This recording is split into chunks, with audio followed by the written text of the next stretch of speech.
this month of February, since it's the month of love, we focused on different types of love. We did an episode, Love from Within, which is about self-love. The other episode was What Would Love Do, which was how we react to our children, our spouses, friendships. And last week's episode was Dating with Children, which includes loving a child that's not biologically yours and loving the man with that child or woman. And so we focused on love for the month of February, but also February is Black History. And I wanted to bring on my lovely husband, Philip Talley, because I love him so much. And he loves football. And there's a lot going on within the NFL with racism, and there's some lawsuits going on. And he is going to come on and talk about his, perspective on what's happening and giving us some facts about race and how things are handled within the NFL. So, yeah, our last episode of the month. I hope you enjoy, and I hope you enjoy Philip Talley, the love of my life. Enjoy. Hi, I am your host, Lyanette Talley, and you are listening to Virago 24/7. Virago is Latin for female warrior, and 24/7 is for all day, every day. Virago 24/7 is a weekly podcast that brings diverse women together to talk about life and our experiences in this world. We share our views on self-love, mental health, marriage, children, friendships, and really anything that needs to be talked about. Here, you will find everyday growth, everyday healing with everyday warriors. Just give me my space to move. It's my thoughts, what I want, and I want what I want. What up, everybody? I want to welcome back all those that have been here before, have listened to the shows, and welcome to anybody that is here for the first time. Was that you drinking water, Philip? Oh, sorry, everyone. Sorry. He's been on the show once, so he doesn't know the proper etiquette of me introducing the guest in the beginning. Hey, don't mind him. Okay, so I'm here with Philip, my husband. Hello. Hi, Philip. Hey, baby. That was you taking a sip of water? That was me. Did you see me hit record? I saw that, but I didn't think you could okay. All right, everyone. Water. All right. So I am here with Philip Talley, and for all those that listen to the show, primarily I have women on the show. I've had maybe 1 or 2 shows with men, and I'm going to introduce more men to the show. But I really wanted to bring Philip on because I've done a few shows about race and racism. And for those of you that know us, you know that we are a big football family. For those that don't, we are a big football family. We're our Dallas Cowboy fans. I knew nothing about football before I met Philip, even though my brothers played. I just was not. I went to the University of Georgia, go Dogs. We just won a national championship. Didn't go to any of the games while I was there. Didn't watch football. But after meeting Philip and him being so involved with his football watching, I learned all I needed to know about football. And within the NFL, there has been some things coming up about racism, and those things. So I wanted to talk about this since it's very relevant. And since Philip does all things football, I wanted him to give his perspective on what is going on. And for those that don't know, he will start and give a full summary, paint a picture. Hello, Philip. First of all, did I even let you say hello? No, you just got on me about drinking water, but yeah. I mean, that was loud, but that's okay. You get me back. You got me back because at night I get real thirsty, and I'm loud, aren't I? Yes. Yeah. I don't even know how you can get that loud, but I don't know. It's like there's something going on when it goes like I'm not a quiet drinker. Not by any means. No, Yeah. not by any means. All right, Philip. What's going on? What's going on with racism? It's like this is a big issue going It is on. a big issue. Okay. We were going to record this before the Super Bowl, but, Stuff happens. things happen. Life happens. Hello, beautiful people. So, February 1st, former Miami head coach Brian Flores filed a lawsuit against the NFL and 3 other teams alleging a pattern of racist hiring practices and other forms of racial discrimination. There's 2 parts to this lawsuit. Let me give you a little history first. Like Lyanette mentioned, there's been 1 black head coach. If you can believe this, his name was Fritz Pollard. He was the head coach of the Akron Pros in the 1920s. So I don't even think that really counts, but he was a player at the same time he was the head coach. Mm-hmm. So technically he's the first he was a black player and a head coach? Yes. So he's the first black head coach in the 1920s. Fritz Pollard. And that was 1921. Uh-huh.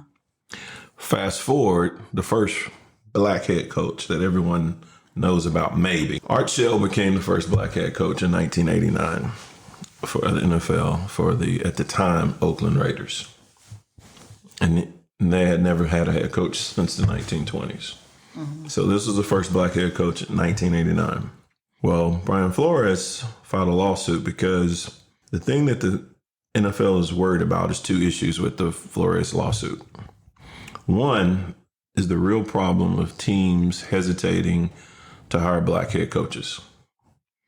The league used to deny this was a problem. It no longer does deny this. It's obvious. It's almost everywhere. So let's talk about that a little bit, about the Flores lawsuit. So he filed this on February 1st. Okay, wait. Can we backtrack? So 1989, we had our first black head coach. Correct. But since then, we're in 2022. Yeah. I want to say So 21, before this 22. hiring cycle took place, Yeah. there was 2 minority coaches. Mm-hmm. Mike Tomlin at Pittsburgh Steelers, he's black. And then Ron Rivera, he's at the Washington, used to be football team. Now they call it the Commanders or something like that. Mm-hmm. And he's Hispanic. Okay. And then the Jets have a multiracial coach. I can't think of his name off the top of my head. Wait, didn't we have, what's his name? He's a commentator now. Yeah, I'm talking about right now, though. I know, but before. Yeah, you had a few people before. I know, but you can't go from 1989 to today. Like, we've only had one. You can't name like every single What's black his head coach name? that I know, had. but the big one. Tony Dungy. That's it. Dungy, correct. Yeah. And I think he was the first one to win the Super Bowl. All right, so let's go back to, I want to go back to 1989 before you talk about Brian Flores. Mm-hmm. So you said in 1989, we had from 1920 to 1989, there was no black coaches. Correct. So then from 1989 till today, there's been a few. There hasn't been that many. It hasn't been that many. Maybe about 10 over this period of time. So then they came up with some rule. What's that rule called? So it's called the Rooney Rule. Okay. So the Rooney Rule was named after Dan Rooney. He's the owner of the Pittsburgh Steelers. When that rule first came out, they did this rule because they saw that there was a lot of discrepancy. The NFL didn't want to have black head coaches, even though the majority of the players were black. At the time when Art Shell became the head coach in 1989, there was very few black coaches in the NFL, period. Even though, again, at that time, the majority of the NFL was black players. The players. Uh-huh. So the Rooney Rule was implemented back in 2003. They only did that under pressure because they were going to have some litigation over woeful hiring records of black head coaches. So people were complaining about it then? Right. They were complaining about it then. And basically what that rule did, the Rooney Rule, it required that all NFL coaches had to interview one black candidate for an NFL position. Well, the problem with that, and it sounds good, what they would do is they would interview a position coach on their team. Let's say our team, the Cowboys, and say we fired Bill Parcells. So if we had a black coach on the team, they would interview him for the head coaching position. So it's kind of like an obligation. Right. Knowing they weren't going to hire him, but it checked the box. Okay. So that was the Rooney Rule. They wanted at least to have black coaches to at least be interviewed for head coaches positions. But it's like, so when it first came out, what did you think versus what you feel about it now? Because it sounds like when it first came out, you were hoping that, okay, this at least gave you an interview. Because before, the good old boys, they just interviewed who they liked, who they knew, and no black coaches were ever interviewed for a head coaching position ever. So when it came out, everyone thought, okay, this is an okay rule. And, the NFL boasted about it, saying, corporate America is copying this also. So, we're setting a standard for hiring practices and racist behavior. Well, the problem with that was, just like I mentioned to you, they required, to interview one minority for head coaching. Well, then they had to amend that back in 2020, the Rooney Rule, because they saw that teams were circumventing it. They were just going through the motions. And so they stipulated now they must interview at least 2 minority candidates not associated with their own team. For head coach vacancies, also minority candidates have to be interviewed for coordinator positions like the offensive coordinator, defense coordinator, as well as high-ranking positions in the front office, including general manager roles. So, because usually the general manager is the one who hires the head coaches. So there are a few black general managers, but just to give you a little bit of another background, when you're looking at this whole process, and we'll go back to Brian Flores' lawsuit, there were 9 head coaching positions in 2022, sorry. And of those 9 positions, only 2 went to minority candidates. Out of the 9, Mike McDonald was hired by the Dolphins. He's multiracial. And Lovie Smith, who's black, was hired by the Texans. So that joins McDonald and Smith, now with Ron Rivera, who I mentioned, Robert Saleh, who was multiracial. He's head coach of the Jets, and Mike Tomlin, the head coach of the Pittsburgh Steelers. We'll get back to Mike Tomlin later, as the league's only minority coaches out of 32 teams. So that's pretty ridiculous. So that's pretty sad. So Brian Flores sued the NFL and sued 3 teams in his lawsuit when he had a federal lawsuit on February 1st. And the 2 parts to that is, obviously, he alleged discriminating practices regarding interview processes with Denver and New York.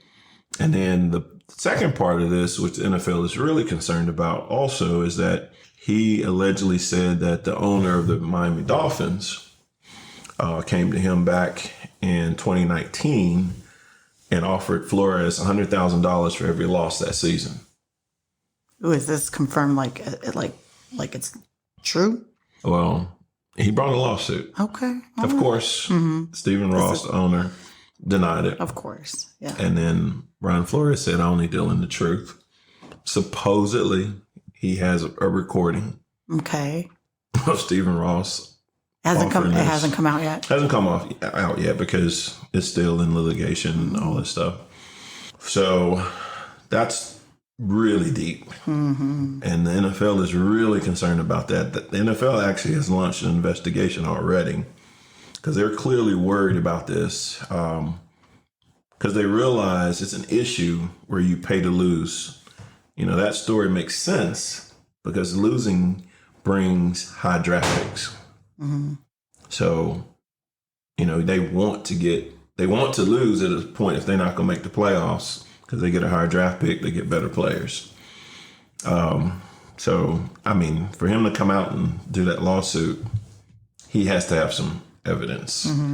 And it really doesn't really make a whole lot of sense, but because when he was fired on January 10th by the Dolphins, he was the first back-to-back, he had the first back-to-back winning seasons with the Dolphins since 2003.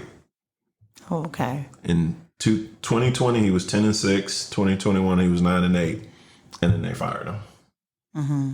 And then when they fired him, they said he just doesn't get along with people.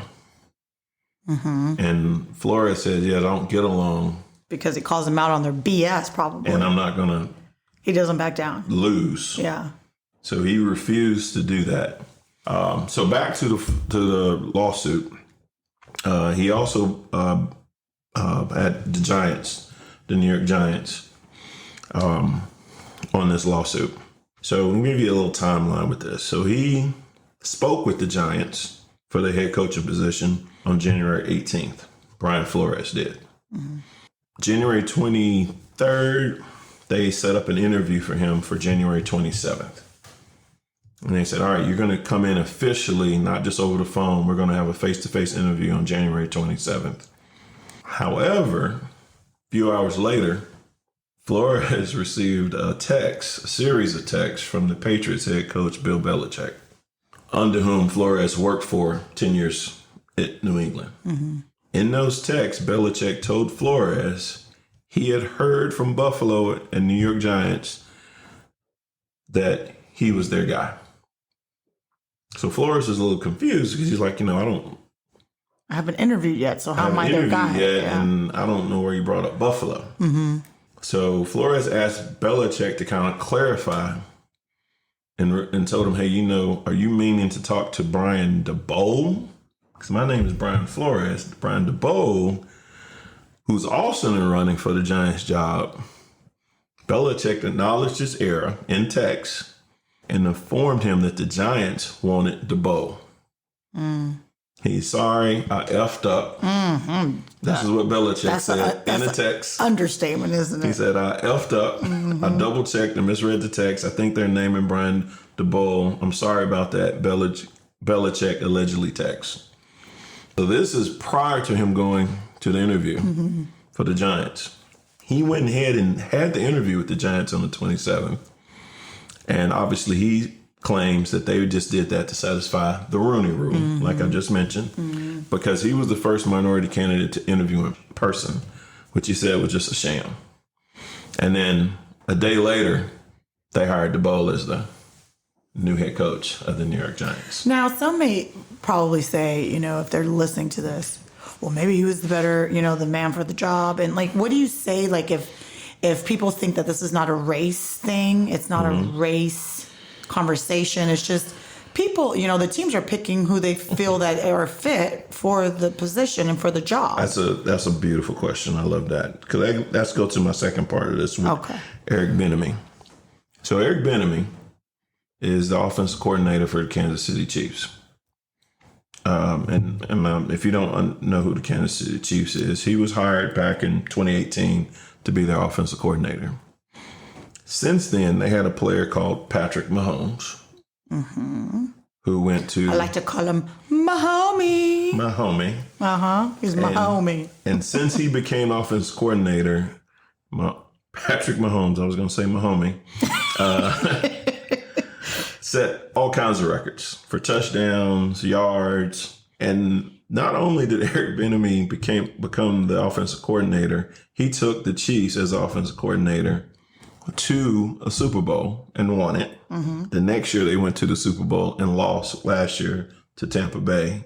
This year they went to the AFC Championship game and lost. So you would think he'd be a very qualified candidate. So he's black? He's black. Okay. If an offensive coordinator goes to the Super Bowl and they have Patrick Mahomes who breaks all these records, that year when he won the Super Bowl, he got interviewed. No one hired him. Nothing. The next year when they went to the Super Bowl, he got interviewed for fewer teams. No one hired him. This year he got interviewed for only 2 teams. And no one hired him. Wow. But this is the crazy thing about that. He interviewed for... And he is calling plays for the Kansas City Chiefs. He interviewed And he interviewed for Denver. Denver interviewed him and this guy named Nathaniel Hackett, who was offensive coordinator for Green Bay. Green Bay didn't even make their championship game in NFC. They lost their first game in the playoffs this year. Mm-hmm. Hackett does not even call his own plays. Who calls him? The head coach. So he's just there. He's there. He's like a middleman. Exactly. Wow. They both got interviewed. And and Hackett got the head coaching job of the Green Bay Packers. Doesn't stop there. Minnesota Vikings, they hired this guy named Kevin O'Connell from the Rams. Rams just won the Super Bowl, right? Mm-hmm. He doesn't call his own plays for the Rams. The head coach of the Rams calls the plays for the Rams. Wow. But he gets hired this year for Minnesota Vikings. The Rams played the Bengals. Mm-hmm. Their head coach was the offensive coordinator for the Rams a few years ago. During this whole time that Eric Bieniemy won a Super Bowl, he gets hired for the Bengals, and he doesn't call his own plays. So this goes back to your question. Well, this other person's just more qualified. They have more success. You can't explain that away. Yeah. Even when the Miami Dolphins hired Mike McDaniel, he doesn't call his own plays for the San Francisco 49ers. Mm-hmm. So how can you have an offensive coordinator who's gone to 2 of the last 3 Super Bowls, calls his own plays? Mm-hmm. This year he goes to the championship game of the AFC, probably should have won. He gets 2 interviews. Yeah. You can't even explain that away. That's racism. Mm-hmm. It is racism. Have you heard anything like anybody justifying that? Has anybody come out like trying to justify that? Yeah. Because you can't justify when you try to say, well, this person's more qualified than this person. Yeah. Because if you bring up Eric Bieniemy, you can't justify it. You can't explain how these other that people away. work better. Yeah. And you really can't explain it away when you have this record over all these years. And even the NFL now, I mean, if you listen to Roger Goodell, he just came out. Who's that? He is the NFL commissioner. Listen, I got a lot of women listeners. That's true. And not everyone listens or, watches football. That's true. The NFL commissioner, he's like over the NFL. Okay. His name is Roger Goodell. He's like the top dog. Well, he's kind of sort of the top dog. He's a puppet for all the coaches, the owners. Yeah. The owners tell him what to do, but he is the NFL commissioner. Okay. He came out the week of the Super Bowl, and he said the league plans to reevaluate everything it's doing as it pertains to diversity and the hiring of minority coaches, including reexamining the Rooney Rule. Quote from Roger Goodell, what we're going to do is step back and look at everything we're doing today, reevaluate that, everything from looking at the Rooney Rule, what changes should be made with that, or should it be removed, as some people have suggested. Goodell said during his news conference outside of SoFi Stadium ahead of the Super Bowl. All these things are a part of that. We're going to talk to other people. We have independent people come in and look at us and evaluate, because it's sometimes hard to evaluate your own policies and procedures and make sure that we're doing everything we possibly can to create that opportunity for everybody and make sure we are in an inclusive league and make sure we get the outcomes we want and that our policies truly are effective with outcomes. You got to require something more than just good intentions. Mm-hmm. And this is the NFL commissioner. Quota. Like, I feel like with anything, not just the NFL, it's like, well, we have to do this because, we're obligated. I mean, as a Black person, do you even want to have that in place? Like, is that just BS? It is. What do you think? Because when you get it, at the time when those things came out, you needed that. Like affirmative action and all of that. Exactly. In the workplace. Yeah. And you need to interview, minority candidates. You had to have that because there was no way anyone was going to get in any position. And if the Rooney Rule wasn't there, we wouldn't have the number of Black head coaches that we had at one point. Mm-hmm. The problem is now we have fewer black head coaches than we had 10 years ago. Yeah, I read So it's that. actually regressing. Yeah. So it hasn't even helped, that rule. Rule hasn't helped. It helped for a short period of time. And now they're trying to revise it again, but it should have been revised a long time ago. Mm-hmm. So now it's getting worse because the owners are circumventing this. Mm-hmm. And to be honest, I truly believe they do not want a black head coach representing their teams. Yeah. That's the face of the franchise. Mm-hmm. They don't want a black head coach doing that. And that's unfortunate. But I will say this happened this week. I think it was yesterday. Mike Tomlin, the black head coach of the Pittsburgh Steelers. Now, he is very comfortable and well established in his position. Pittsburgh Steelers have only had 3 head coaches since they have been established. Ever. Okay. Ever. Okay. And he's the 3rd. Mm-hmm. And he's been with Pittsburgh for over, 12, 15 years. He hired Brian Flores a couple of days ago as his linebacker coach. Okay. He can do that because he's untouchable almost. Mm-hmm. There's very few teams now, since he's filed this lawsuit, they're going to hire him. And then Brian Flores just 2 days ago revised his lawsuit and included the Houston Texans, along with Miami Dolphins, along with New York Giants and the Denver Broncos. And the reason he did the Houston Texans is he was the finalist for the head coaching job with another person. And then out the blue, after the lawsuit, they hired Lovie Smith, who was their defense coordinator, who wasn't even a candidate, just out the blue. Mm-hmm. So it's almost like, okay, we're going to put this black coach in now, mm-hmm. who's black, mm-hmm. Lovie Smith. Black. Okay. And he's a retread. I mean, he's been in other coaching jobs as head coach at Chicago Bears, somewhere else, but he's been fired, mm-hmm. Which I would predict Lovie Smith will be fired in a year or two from having this job at Houston Texans. I think they just hired him because of all the flack they've been getting. Mm-hmm. And because of the lawsuit. Let's just get a black man on there. Exactly. I mean, it's so obvious. Yeah. It is so obvious. Yeah. I mean, he wasn't even on anybody's mm-hmm. radar. Mm-hmm. And after the lawsuit, they're like, oh, let's hire this black coach because he's our defensive coordinator. Yeah. And he's been around for so long. So mm-hmm. he's safe. He's a safe person to have. Mm-hmm. And it's sad. It's sad that they're doing this right now. But someone can say, well, they hired a black person. That's what you want. Like, why are you complaining? Why are you laughing about it? Like, you know what I'm saying? Like, yes, there's always going to be pushback. I agree with Brian Flores on this. It's positive to hire Lovie Smith. Mm-hmm. That's not why he's suing the Houston Texans. Yeah. You know what? It's great that they hired a black person. Yeah. Or a minority. Mm. But the problem is the way it went about. The way they went about it.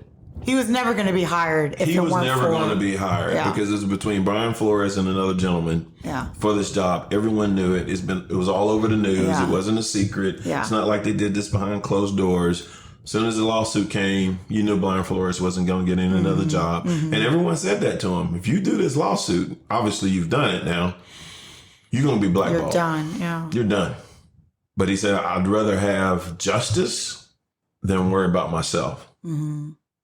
So this is bigger than me. And fortunately, Mike Tomlin still hired him, at least as a coach.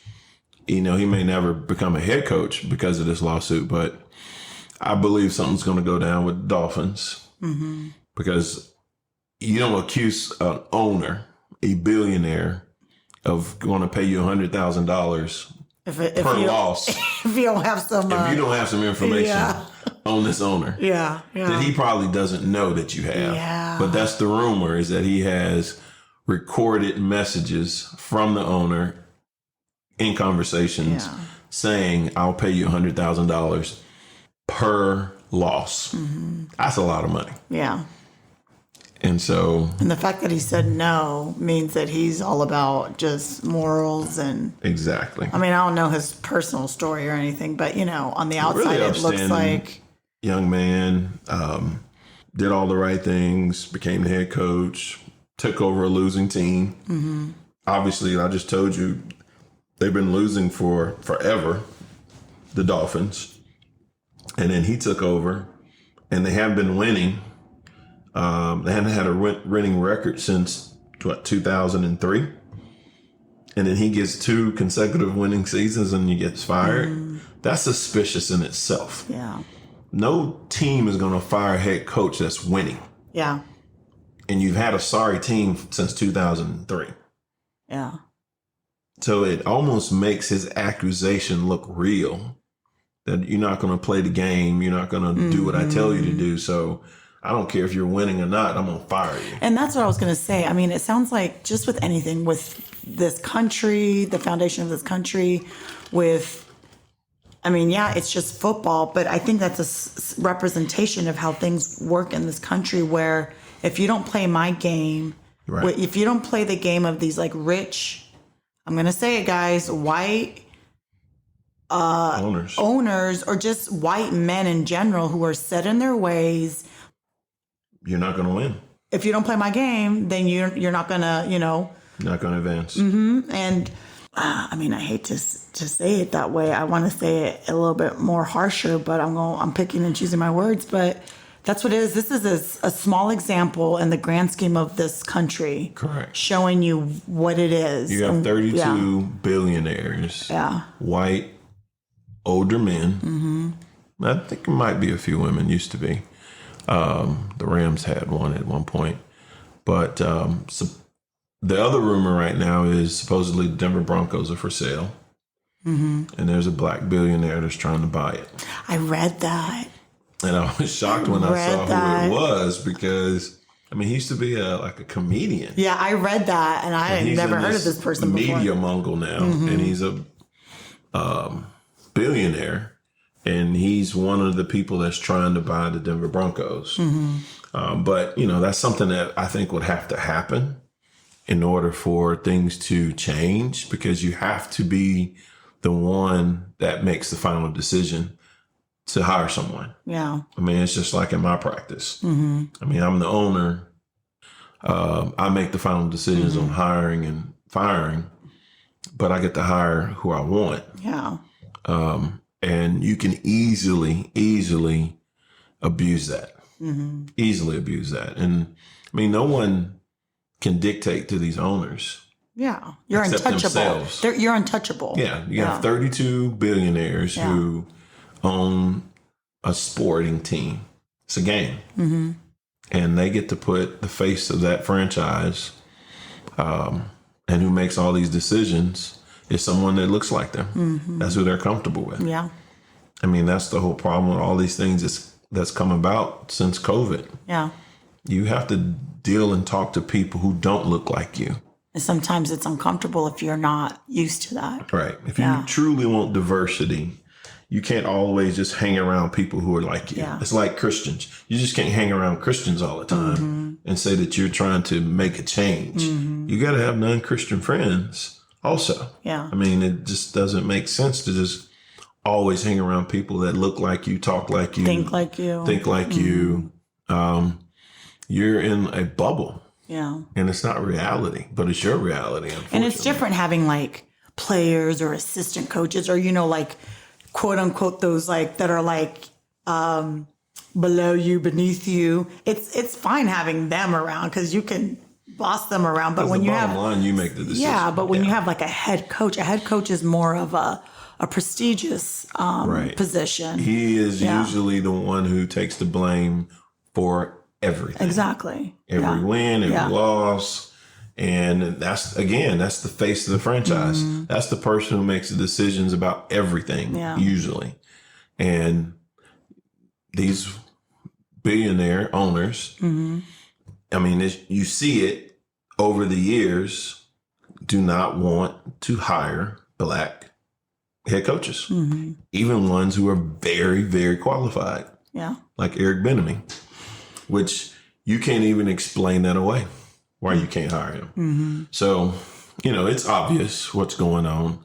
And that's why even the NFL commissioner came out and really just agreed with everything Brian Flores said in the lawsuit, which is, I don't know if that's counterproductive for him to do that, Now, he's not agreeing to saying that these particular teams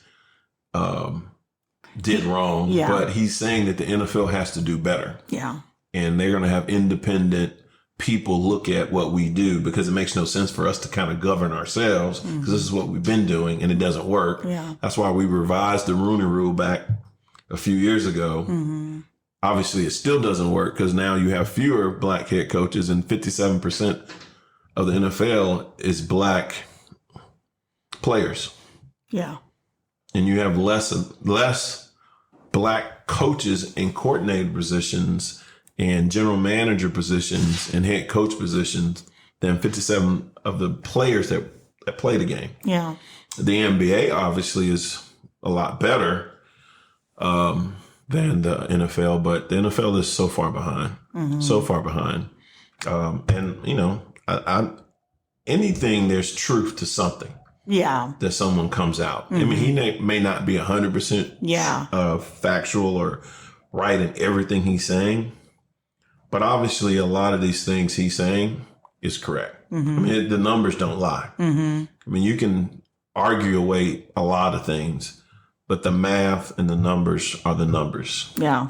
And that's the way it is, unfortunately. So you think there's some owners shitting their pants right now? Oh. Like, oh my gosh. They're taking a lot of Pepto-Bismol because I hope my stuff doesn't come out. Well, you know what? This is the bottom line. This is a business. They would sacrifice another owner before the rest of them are in trouble. Yeah. So because they tend to stick together. Someone is going to get thrown under the bus. Yeah.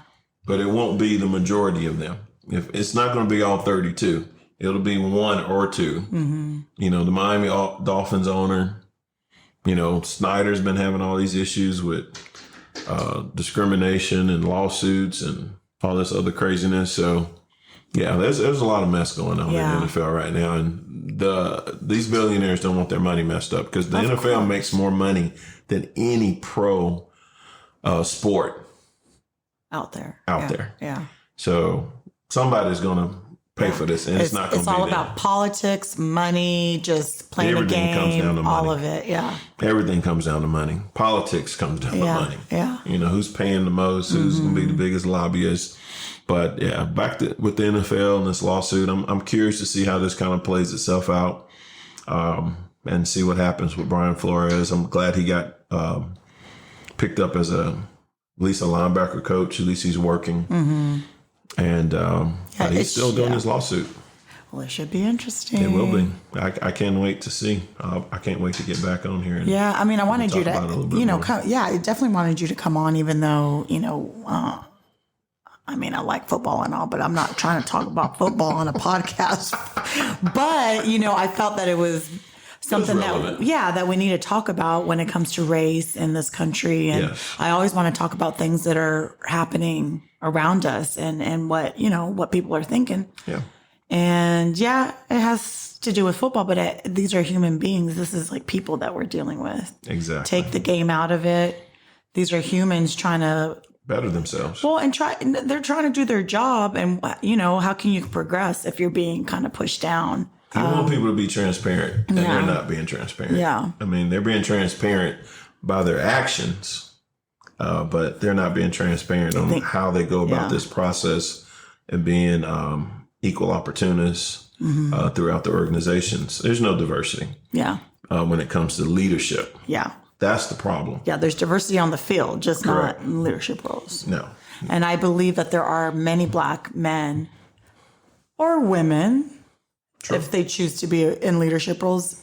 That's another podcast for another time when it comes to women. But it doesn't even make sense that there are no minorities that are capable besides the handful of the people that are in leadership. Exactly. There has to be way more that are capable of being in these leadership roles, and they're just not given that opportunity. Yeah. And again, I have to keep going back to Eric Bieniemy. I mean, it makes no sense for him not to be interviewed.